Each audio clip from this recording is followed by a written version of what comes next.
आज के शो में प्रोग्राम के इस हिस्से में जो चीज़ हम डिस्कस करने वाले हैं वो एक बहुत बड़ा मसला है जिस पे अक्सर बात करते हुए भी लोगों को परेशानी होती है कि आया इस पे बात करनी चाहिए नहीं करनी चाहिए, लेकिन हमारी सोसाइटी का एक ये बहुत बड़ा मसला बनता चला जा रहा है। जहाँ पर हम माशरती बिगाड़ की बात करते हैं तो ये माशरती बिगाड़ ही है जिसका आज हम जिक्र करने वाले हैं, लेकिन इसका हल क्या है, किस तरह से इस बढ़ते हुए माशरती बिगाड़ को कम किया जा सकता है, इस पे हम बात करेंगे।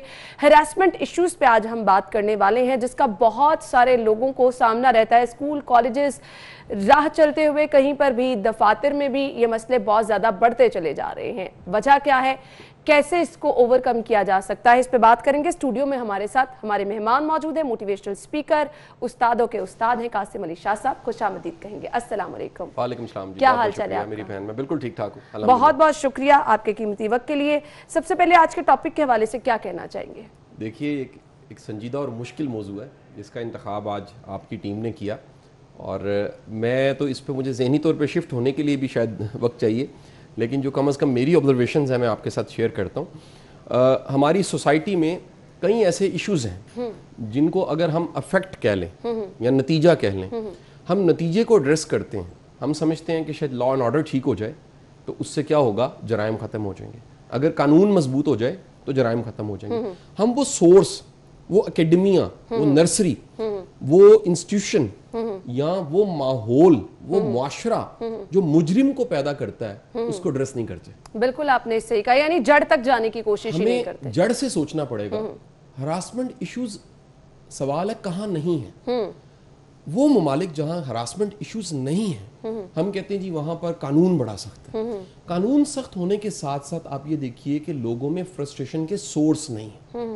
आपके इस माशरे में फ्रस्ट्रेशन बढ़ाने के जराए इतने ज्यादा है। सही कह रहे हैं आप। उसमें कल्चर बजाते खुद बीमार है, और कुछ तो जराए ऐसे हैं कि हमें पता भी नहीं कि ये फ्रस्ट्रेशन बढ़ाने का जरिया बन रहा है हमारे लिए। हम हमारे यंगस्टर्स, हमारे बच्चे, वालदैन, स्कूल, यूनिवर्सिटीज, प्रोफेसर, मेंबर, हम सबको एड्रेस करना चाहिए कभी कि वो फ्रस्ट्रेशन जो हम इस यूथ को दे रहे हैं, इस माशरे में पैदा कर रहे हैं, वो फ्रस्ट्रेशन शायद 12 करोड़ यूथ के अलावा बूढ़ों में भी है। बिल्कुल सही कह रहे हैं। वो औरतों में, मर्दों में किसी न किसी शक्ल में वो फ्रस्ट्रेशन मौजूद होगी, नजर आएगी। और उसकी सबसे बुनियादी वजह ये है कि आपके इस माशरे में जो बंदे का पोटेंशियल और एनर्जीज हैं वो चैनलाइज नहीं होती। मिसाल लीजिए, मेरे पास आज पूरे दिन का स्केड्यूल है, मैंने शाम तक काम करना है। फर्ज करते हैं कि सिटी 42 के ऑफिस पे एंट्री पे मेरे साथ किसी ने बदतमीजी की, मैं क्या करूंगा? मैं इग्नोर करूंगा। बिल्कुल। क्यों इग्नोर करूंगा? क्योंकि मेरे पास करने को काम बढ़े। वो सिर्फ आप ही करेंगे इग्नोर, और कोई इग्नोर नहीं करेगा। ये भी आप मेरे से लिखवा लें। होता क्या है कि क्योंकि करने को काम नहीं होते, पर्पसफुल लाइफ नहीं होती, आप अपनी एनर्जीज को चैनलाइज नहीं करते। अल्लाह के बंदो, बच्चों से पाक छीन लिए, स्कूल की असेंबलीज छीन ली, एक्स्ट्रा करिकुलर एक्टिविटीज छीन ली, आप उनको मोर्चों में बंद करके पढ़ा रहे हो, और फिर उम्मीद करो वो बीगो नहीं खेलेंगे, फिर उम्मीद करो वो टिकटॉकर्स नहीं बनेंगे, फिर उम्मीद करो कि वो फ्रस्ट्रेशन का शिकार होकर गलत रास्ते पे नहीं चलेंगे, फिर उम्मीद करो कि FIA के केसेस नहीं बढ़ेंगे, फिर उम्मीद करो कि हरासर्स नहीं बढ़ेंगे, ब्लैकमेलर्स नहीं बढ़ेंगे। कैसे होगा? आपके इस सारे माशरे में वो हेल्दी एक्टिविटीज स्पोर्ट्स की शक्ल में, एक्स्ट्रा करिकुलर की शक्ल में, और सबसे बढ़ के वो कथारसिस के कुदरती सोर्स जो अल्लाह ने पैदा किए हैं, वालदैन की शक्ल में, बुजुर्गों की शक्ल में, सोशलाइज होने में, इकट्ठा रहने में, बातचीत करने में, वो छीन लिया। वो छीन लिया है। कासिम अली शाह साहब, मैं इस तरफ ही आना चाह रही हूँ। मुझे ये बताइएगा, ये सब चीज़ें एक तरफ, बिलाशुबा हम अगर अपने शहर में देखें ना कहीं पे कोई ऐसे स्पोर्ट्स ग्राउंड है, कुछ भी ऐसा नहीं है कि नौजवानों को कोई ऐसी एक्टिविटी मिले कि वो जाएं और अपना टाइम जो है वो स्पेंड कर सकें। ये जो हरासमेंट के इशू हैं, ये जहनी कैफियत क्या है, घर का माहौल इस पे कितना डिपेंड करता है? वो लोग जो कि दूसरों को तनकीद का निशाना बना रहे होते हैं, अपने घर में वैसे लोग भी मौजूद होते हैं लेकिन आपको नजर नहीं आ रहे होते, उसको आप ओन करने को तैयार नहीं होते। ये किस तरह का जहनी तासुर है हमारा? एक मूवी का सीन है, चंद सेकंड्स मिनट्स में मैं बयान करता हूँ एक समझाने के लिए। एक बच्चा बालकोनी पे लटका, पूरा मोहल्ला इलाका शोर मचा रहा, बचाओ बचाओ। उस सारे मॉब में एक स्मार्ट सा लड़का खड़ा, और वो स्मार्ट से लड़के ने अपनी जैकेट उतारी और उसके बाद वो भागता हुआ पाइप के जरिए उस बच्चे तक पहुंचा, उसने हैंग किया, उसको अपने बाजू पे लटकाया और नीचे उतर आया। सबने क्लैप किया, बच्चा बच गया। पूछा तुमने कैसे किया? उसने कहा जी मैं आर्मी में हूँ, मैं कमांडो छुट्टी पे आया हुआ था, मेरे लिए रूटीन मैटर है। क्यों? उसके बैकग्राउंड में वो ट्रेनिंग मौजूद है जिसकी वजह से ये आम सी बात है उसके लिए, लोगों के लिए आम बात नहीं है। आपका जो हरासर है, जो ब्लैकमेलर है, उसकी पूरी पूरी ट्रेनिंग हुई होती है। वो ट्रेनिंग उसको माहौल से मिलती है, वो उसको जायज़ ख्वाहिशात पूरी ना होने की वजह से मिलती है, उसको स्नब करने की वजह से, उसको डांट की वजह से, इंसल्ट की वजह से। वो तमाम प्रॉब्लम्स जो बच्चों की बलोगत के साथ शुरू होते हैं, वालदैन को एड्रेस करने चाहिए, वालदैन नहीं करते। मुझे बताइए ना, जब वालदैन एड्रेस नहीं करेंगे तो बच्चा दीवार पे लिखे हुए इश्तिहार को फाइनल समझेगा। बिल्कुल सही कह रहे हैं। जब वालदैन एड्रेस नहीं करेंगे तो गलत जो किताबचा मिलता है वो उसको अपील करेगा। जब वालदैन एड्रेस नहीं करेंगे तो स्कूल के वो अनाड़ी और बेवकूफ दोस्त उसके बेस्ट मेंटोर बन जाएंगे और गलत इंफॉर्मेशन देंगे, बच्चों का मुस्तकबिल तबाह हो जाएगा। वजह क्या है? वो तमाम चीजें जो माँ को या बाप को एड्रेस करनी चाहिए थी, उन्होंने एड्रेस नहीं की। और फिर जब एड्रेस नहीं की, आपने सिमत नहीं बताई, तो फिर कोई भी सिमत बताएगा वो ठीक लगेगी। सो नतीजा ये है कि सारे माशरे में जगह जगह पॉकेट्स मौजूद है। वो पॉकेट्स एक ऐसी फ्रस्ट्रेशन जन्म देती हैं, पैदा करती हैं कि ये सारे के सारी हमारी यंगस्टर्स जो नस्ल है ये बेसिमत हो जाती है, ये हरासर बन जाती है। और ये आपको एक और भी क्लास मिलेगी, आपको 50s प्लस में ऐसे लोग मिलेंगे जो हम ऐसे पंजाबी में उनको ठरकी कहते हैं। अब मैं उसके अलावा अच्छा वर्ड इसलिए नहीं मैं सिलेक्ट कर पाऊंगा कि इंग्लिश में जाऊंगा तो मज़ा नहीं आएगा, उर्दू में पता नहीं उसको क्या कहते होंगे। लेकिन आप देखिए वो आपको जगह जगह मिलेंगे जिनकी उम्र, जिनके अपने बच्चे जवान हो गए हैं, लेकिन उनके अंदर नदीदापन पाया जाता है, उनकी आंख में बेहयाई है। अच्छा, मैं आपकी हेल्प इसलिए लूंगा कि आप मेरी बड़ी ताबेदार बहन हो और एक ओबीडियंट स्टूडेंट भी हो मेरी। शुक्रिया। मैं ये कहूंगा जितना जल्दी एक फीमेल को पता लगता है बंदा ठीक नहीं है, बंदे को नहीं पता लगता। बिल्कुल आप सही, यहाँ के गेस्ट बैठते हैं ना, रोज गेस्ट बैठते हैं, बिल्कुल आप सही, आपको पता लग जाता है बंदा ठीक नहीं है। बिल्कुल आप वो हम स्क्रीन पे जो मर्जी दिखा दें, वैसे सारे अच्छे होते होंगे, लेकिन मैं वैसे तजुर्बतन बता रहा हूँ कि वजह क्या है। आपको पता लग जाता है यार ये हयादार बंदा नहीं है, ये बंदा भरा हुआ है, ये बंदा मजबूत है, ये बंदा किरदार वाला है, इसकी आंख साफ है, इसकी सोच ठीक है।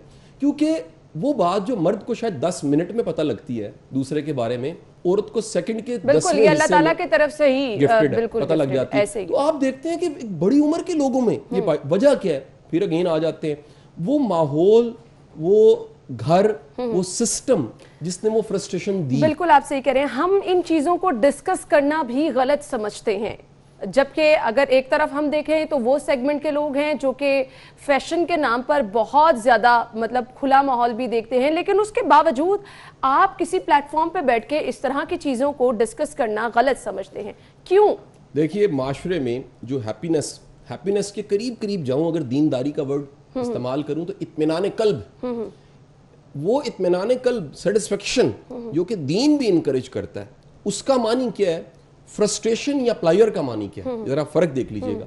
एक ऐसा वाकया जो हो चुका, अगर उसकी याद आपको नादिम करती है, शर्मिंदा करती है, गिल्ट देती है, वो प्लायर था। और एक ऐसा वाकया जिसको याद करके खुशी होती है, क्या यार खूबसूरत वक्त था, वो आपकी सेटिस्फेक्शन और हैप्पीनेस। हमने फ्रस्ट्रेशन के सोर्स बढ़ा दिए, प्लायर के सोर्स बढ़ा दिए, हमने इस कम्युनिकेशन के तूफान को संभाला नहीं। आप अब तो सेल फोन घर से नहीं निकाल सकते, स्कूल से नहीं निकाल सकते, यूनिवर्सिटी से नहीं निकाल सकते।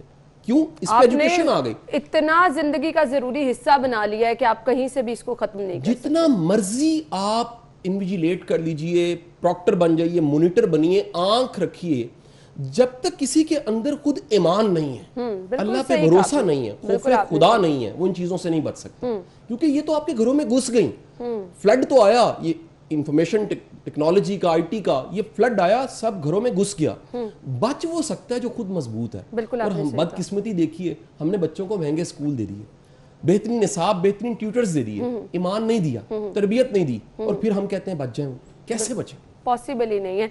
ये सोशल मीडिया का किरदार, इस पे आप क्या देखते हैं? हम हर चीज़ कहते हैं कि जी पॉजिटिव अगर है तो नेगेटिव उससे ज़्यादा देखी जा रही हैं। तो ये आज के हमारे टॉपिक पे आप सोशल मीडिया का किरदार क्या देखते हैं? देखिए सोशल मीडिया, जब भी टेक्नोलॉजी को आप लेते हैं तो टेक्नोलॉजी मकसद नहीं होता, मकसद के साथ टेक्नोलॉजी जुड़ती है। सही कहा। अदरवाइज अगर आपका मकसद नहीं और आप टेक्नोलॉजी की तरफ गए तो टेक्नोलॉजी हाईजैक कर लेती है। देखिए मेरे पास बेहतरीन गाड़ी हो, मैंने कहीं जाना नहीं है तो आवारागर्दी है, लेकिन मैंने जाना है और बेहतरीन सवारी है तो मेरा सफर शुरू हो जाएगा, मैं मुसाफिर बन जाऊंगा, आवारागर्द नहीं बनूंगा। इस टेक्नोलॉजी की तरफ आप आगे बढ़ते हैं, ये इबादत है अगर मकसद के साथ है, नीयत अच्छी है, इससे आपने कोई बड़ा काम करना है, इससे कोई मिशन वाला काम करना है, आपके पास मकसद नहीं है, ये हाईजैक कर लेगी। बूढ़े बूढ़े बाबे पूरा दिन बैठ के चैट करते रहते हैं और वो जिस लड़की से करते हैं वो बाद में काला मोटा लड़का निकलता है, इजी लोड करा करा के थक जाते हैं। इससे बड़ी फ्रस्ट्रेशन हमको माशरे में क्या मिलेगी? सही कह रहे हैं, बिल्कुल सही कह रहे हैं। मुझे ये बताइएगा कि बहुत सारे ऐसे हमने नाखुशगवार वाकयात भी देखे हैं, बहुत सारे लोग ज़रूरत के लिए जॉब लड़कियां कर रही हैं और इस तरह के वाकयात का शिकार बन जाती हैं, घरों में बैठ जाती हैं, फाकों तक नौबत आ जाती है, और कुछ तो ये हरासमेंट इश्यूज़ की वजह से लड़कियों ने अपनी ज़िंदगी तक जो है वो भी ख़त्म कर दी है। तो हम बजाय इसके कि इस चीज़ को ख़त्म करें, ये चीज़ें बढ़ती चली जा रही हैं, किस तरह खत्म किया जा सकता है? कोई हल भी है इसका? देखिए, एक गुजारिश करूं, और ये बड़ी मुश्किल और संजीदा गुजारिश है, और मेरी इस गुजारिश को, इस दरखास्त को जिंदगी में को टेस्ट कर ले और आके फिर पलटे 8-10 साल बाद और कहे शाह साहब आपने गलत कहा था। गुजारिश ये कि आपके सामने गुनाह का मौका है या मजबूरी आ गई है, अल्लाह पे भरोसा करके ना कीजिए, भूखे रह लीजिए, फाका काट लीजिए।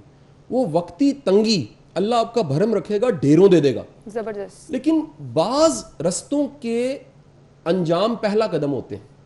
सही कहा आपने। सिर्फ कदम उठाने की देर होती है, उसके बाद स्लिप होता है और बंदा वापसी का रास्ता नहीं ले सकता। मैं बीइंग अ काउंसलर कोच बड़ा अरसा मैंने काम किया, इन आंखों के साथ मैंने फटे सर देखे हैं जो हमारी बच्चियां दीवारों पे मार के आती हैं कि सर किधर जाएं, गिल्ट इतना, शर्म इतनी है, किस रास्ते के मुसाफिर हुए। जानते हैं फ्रॉड की डेफिनेशन क्या होती है? फ्रॉड की डेफिनेशन ही होती है किसी को ऐसा सफर शुरू करवाना जिसका अंजाम ना बताया हो, बिल्कुल एंड ना बताया हो कि लेकर कहां जाना है। तो बड़े इश्क मुआशके, बड़ी चीजें इब्तदा होती हैं और बाद में ब्लैकमेलिंग पे एंड होता है। बड़ी चीजों की इब्तदा बड़ी एक अच्छी सी डेट से होती है, कॉफी के कप पे बेहतरीन किस्म की ब्राउनी से होती है, और अंजाम बाद में एक ब्लैकमेलिंग वीडियो पे होता है।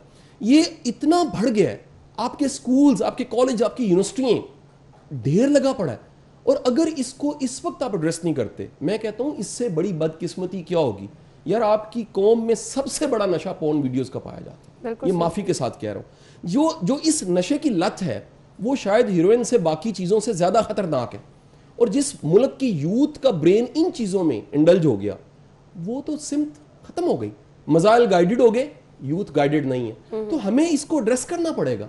ये वालिदैन करें, ये एजुकेशन सिस्टम करे, स्टेट के जिम्मेदारान करें, ये बोलने वाला मेंबर पे वो भी करे कि अगर हमने इसको एड्रेस ना किया, ये 4th-5th जनरेशन वॉर उड़ा के रख देगी। बिल्कुल आपने हम 22 करोड़ अगर खुदा ना खास्ता बेसिमत हैं तो मुल्क खत्म हो जाएगा, मुल्क खत्म हो जाएगा। बिल्कुल ऐसा ही है। कासिम अली शाह साहब, क्या मैसेज देना चाहेंगे देखने वालों को? देखिए, मेरी गुजारिश ये है, इस मोबाइल फोन से ज्यादा इंटरेस्टिंग अम्मा की कंपनी क्यों नहीं है? इस मोबाइल फोन से ज्यादा इंटरेस्टिंग बाप की कंपनी क्यों नहीं है? इस मोबाइल फोन से ज्यादा इंटरेस्टिंग हमारी नानी दादी क्यों नहीं है? हमने बच्चों को दूर किया, इनके हवाले कर दिया और खुद भी मोबाइल पकड़ के चैट शुरू कर दी। हमें पता नहीं है पास बैठा बच्चा वो किस दुनिया में गर्क हो रहा है, दुनिया खराब कर रहा है, आकबत खराब कर रहा है। आपके रसूल ने यह भी दुआ कही कि अपने बच्चों की आकबत की दुआ भी कीजिए खैर की, अल्लाह ताला उन्हें जहन्नुम की आग ना बनने दे, ये भी दुआ की। तो खुदारा अपनी नस्लों को ये जहन्नुम की आग बनने से बचा लीजिए। और ये सिर्फ और सिर्फ वालिदैन ही कर सकते हैं। अपने बच्चों को वक्त दीजिए, यही इसका वाहिद हल है। थैंक यू सो मच, बहुत बहुत शुक्रिया कासिम अली शाह साहब, आपके वक्त